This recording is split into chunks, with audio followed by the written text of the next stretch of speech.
game na ho mga bossing. Unahin natin si Ngalbu. Boss Ngalbu. AKA Jason sa 2x2 na meron daw at tumataya 1,000,000 ang ibinabayad sa kanya buwan-buwan. Putrages, 1,000,000 ni hindi makapagpalagay man lang ng pustiso. O sabihin mo ng 50,000 yung itaas, 50,000 yung ibaba para hindi naman natatawag na 2x2. Di ba? Dos ngipin sa taas, dos ngipin sa baba. Biruin mo ha, mga kababayan. Ang itsura nito dati nung nasa GMA pa, maayos pa no? Pero yung napunta sa Semenay, dos ngipin sa taas, dos ngipin sa baba. Sabi ho dito, mga kababayan, Jason sa. Yan ang gusto kong makita doon sa loob ng Congress Doon sa loob ng Congress, yan ang gusto nating mga makita, mga kababayan. Ay tingnan natin kung makapag-fake news sila doon. Jason sa other social media personalities invited to House probe on fake news. At syempre ho, mga kababayan, yung ibang mga dumalo doon, kasama pa din po at pasok pa din ho, sa muling pagdalo. At yung mga hindi, at ang nakikita ko dito, yung mga hindi nakausap o hindi masyadong napukusan nung unang pagpapatawag po, mga bossing, sila naman yung popukusan dito sa ikalawang pagpapatawag. Kasi yung una, medyo na-focus po doon sa nagsabi ng, opo, tanga po ako. Doon na-focus Tsaka doon sa 4 na beses na nag-sorry, patawad. At saka doon sa isa, na eengot-engot na sabi, tayo din po, Mr. Chair, tayo din po nagwa-water cannon. Doon, mga kababayan. Sabi ni Melinda Rayon, BBM na hospital. Tingin ang picture. Pakipakita nga sa amin yung picture. Miski man lang yung nakasakay sa ambulansya o isinakay sa ambulansya. Malamang yan, ang daming tao doon sa sa Antipolo. Diba? Yan. Isa yan sa fake news na pinapakalat ng mga DDS. Daming tao doon sa Antipolo doon sa pinuntahan niyang campaign rally. May mga litrato nga na nakuhanan ng Pangulong Bongbong Marcos na madami ang nakipicture sa kanya doon sa Antipolo. Tapos, wala man lang maipakitang picture o litrato na isinasakay man lang sa ambulansya o isinusugod. Anak ng tinapa naman mga DDS to. Kaya kayo nasasabihan mga bobo, kaya kayo nasasabihan mga tatanga-tanga, mga uto-uto. Masabi lang na ospital. Sino nagsabi? Yung nasa Amerika. Kayo dyan na nasa Pilipinas, wala kayong makitang ebidensya. Kayo dyan nasa Pilipinas, naunahan pa kayo nung nasa Amerika, samantalang yung sinasabi nila na ospital. Wala. Isang picture lang, nakasakay si BBM doon sa ambulansya. Diba? Yun lang, kasimple nun. Kahit po yung mga sumusuporta kay Pangulong Bongbong Marcos Siyempre mag-aalala yan. Tapos alam nyo naman tayo mga Pilipino, mga kababayan, pag may mga ganyang nangyayari, picture agad. Si Pangulong Bongbong, sabay post agad. Diba? Sa social media, post agad yan. Si Bongbong Marcos inusinugod sa ospital. Bakit walang ganun? San tambak yung pumunta doon kay Pangulong Bongbong Marcos? Kahit sabihin niyo po, mga kababayan, na yan po ay kakampi o yan po ay sumusuporta kay Pangulo. May magpo-post at may magpo-post niyan Ang sabihin nyo kasi, kayong mga DDS, ang lakas nyong magpauto doon sa nasa Amerika. Biruin nyo sa kanya pa nang galing, di ba? Luz Morishima, doon pa sa taga-US nang galing na nasa ospital si Bongbong Marcos. Kayong mga nasa Pilipinas na mga DDS, nagpapaniwala kayo sa fake news. Kaya ngayon, yung mga vloggers ninyo, nag-iiyakan. Ano ang sigaw? Naku, sinisikil na po ang aming karapatang pantao, sinisikil na po ang aming karapatang mamahayag. Diba? The House of Representatives Tri Committee has invited a new Jose J. Sonsa along with other social media personalities to the investigation on Tuesday about proliferation of fake news. Oh,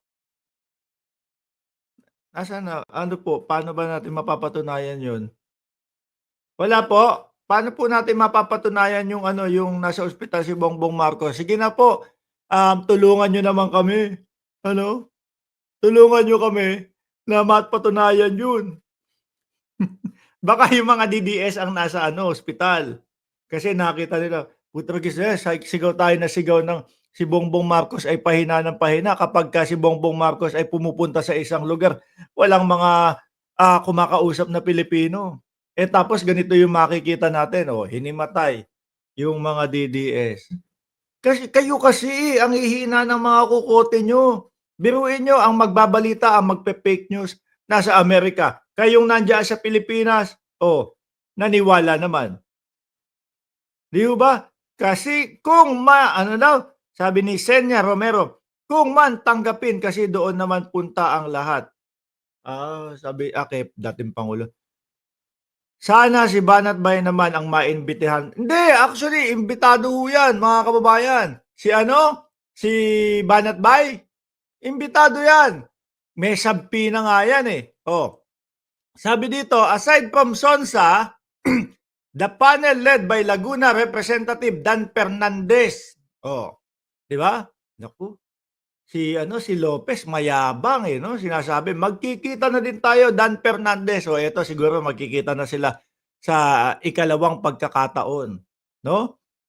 Oh, nung una yabang, pupunta kami diyan." Tapos wala naman, hindi naman pumunta. Natakot nung una, 'di ba? Eh, wala na, ipit na. Okay, kaya nagsipuntahan na po. Nandoon yung, merong attorney na, nadamay si Galileo Galilei. Ang layo naman po nung mga sinasabi ninyo, 'no?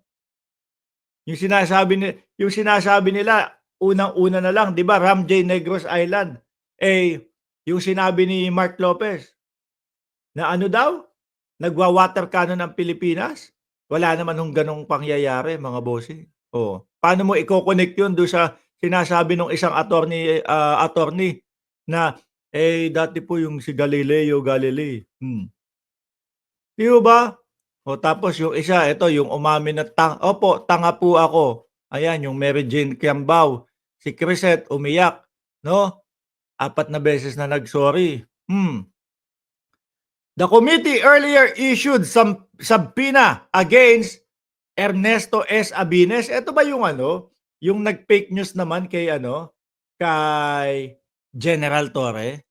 Si Lorraine Marie Tablang Badoy Partosa. Oh, may subpoena din 'yan. Susain Batalla, si Mary Catherine Binag. Eto si ano, si USB, 'no? Ano na po ba amoy ng USB? Malansa na siguro yung amoy ng USB. Si Jeffrey Almendras Celis na dating NPA na na hanggang ngayon naman galawang NPA din. Si Glenn Chong, naku tahimik na 'tong si Glenn Chong, hindi ko na masyadong naririnig. Simula ho nung, sasampalin si First Lady Lisa Marcos kaliwa't kanan, medyo umano na yun, medyo nag-subside ng magsalita si Glenn Chong. Si Claire Eden Contreras, wala yan, hindi uuwi yan. Yun lang ang sagot niya doon sa mga ganyan, "Hindi ako uuwi." 'No? Matapang lang po doon sa pagka nagsasalita dahil nasa social media, sino ba naman ang magtatanong dito sa kanya? Kapag sa social media naman po ang ginagawa nila, pagka merong nagba-bash o merong, sumasalungat sa kanila, dine-delete lang nila yung komento nung tao na yon.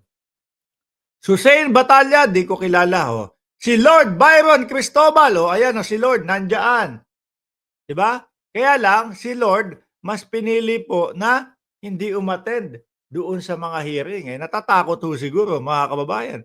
Si Jeffrey Cruz hindi ko kilala, si Alex Destor na ito naman yung sabi, ano ba sabi nito? Yung We heard it. Yung gano'n, 'di ba? Narinig namin ganito, may 150 million na nasa bag kada isang congressman na pumirma sa ano, sa impeachment ni Sara Duterte, yan yun, eh. Florinda Duque, Claro, ang dami, Ganak, Edwin Zamora, Elmer Hugalbot. Putragis na yan. Sino si Ermel Hugalbot? Oh, ba't ganyan ang mga apelyido? Si Julius Melanosi, Joe Smith Medina, Alben Monte, ay pinili nila na magkaroon ng subpoena, ano? Si Jonathan Morales, oh, putragis na yan. Si Boy EDSA, mag-isang pumupunta ng EDSA. Hindi ko na kilala yung iba dito, eh. Oh, si Troy Alan, Rogando, si Sas. Naku po, bakit gano'n? Akala ko matatapang napupunta do'n, bakit oh, ayan pinatawag. Wala namang na-contempt sa inyo, 'di ba? Wala namang na-contempt, oh. Magpapaliwanag lang. Aabangan namin 'to, Aabangan namin ito. Naku, sikat na naman kayo. Grabe. At ang aabangan ko ho diyan mga kababayan, mismong popokusan ko ng ano, panonood diyan, wala pong iba kundi si Boss Ngalbo, 'no? Si Boss Ngalbo na 2x2 AKA, dalawang ngipin sa taas, dalawang ngipin sa baba, Jay Sonsa.